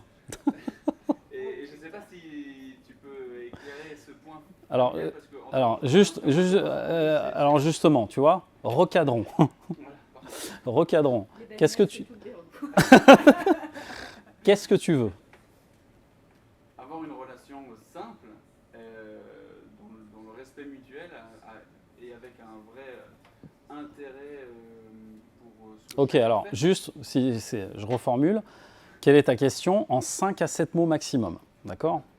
Comment avoir une bonne relation avec ses parents? C'est quoi de bonnes relations avec ses parents? Comment on a là? Une relation Ok. Qui est pour toi? Une relation dans le respect, dans la simplicité, dans le non-jugement et Ok. dans la bienveillance. De quoi tu as besoin pour pouvoir le faire avec eux? D'écoute et d'ouverture. Ok. De ta part ou de leur part?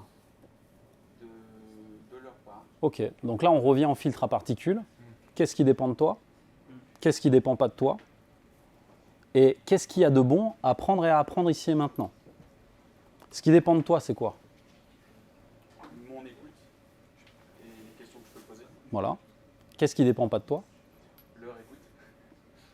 Et C'est comme la comptable. Soit tu leur fais vivre une expérience émotionnelle correctrice, soit tu acceptes le fait qu'ils ne changeront jamais, ce qui est fort probable aussi, et à ce moment-là, ici et maintenant, tu vis autrement. C'est-à-dire que tu arrêtes d'espérer, d'être dans la polarité, d'espérer un jour qu'ils comprennent. Donc, tu fais sans eux, tu fais autrement. Tu crées de la friction, plus tu veux ça en fait, plus tu veux que ce soit simple, machin et tout.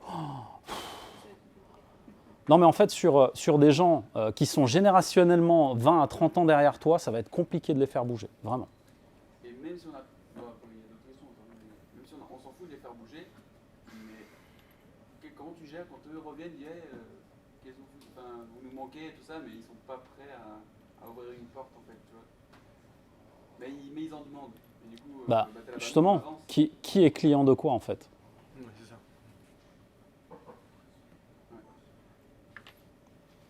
T'es client de les rendre heureux, qui est client de quoi? Franchement, Si t'as pas envie, à un moment, faut leur dire. Sinon, le truc, il va continuer. Là, tu es dans un triangle de Karpman, en fait. Victime, sauveur. On fait quoi? On continue comme ça ou... De toute façon, tu as tenu combien de temps comme ça? Avant que cette question arrive à ton esprit. Ça fait combien de temps que ça dure? C'est un peu des cycles de plusieurs mois en tout cas. Plusieurs années. Oh, tu peux tenir encore quelques années. C'est bon. Ça se gère.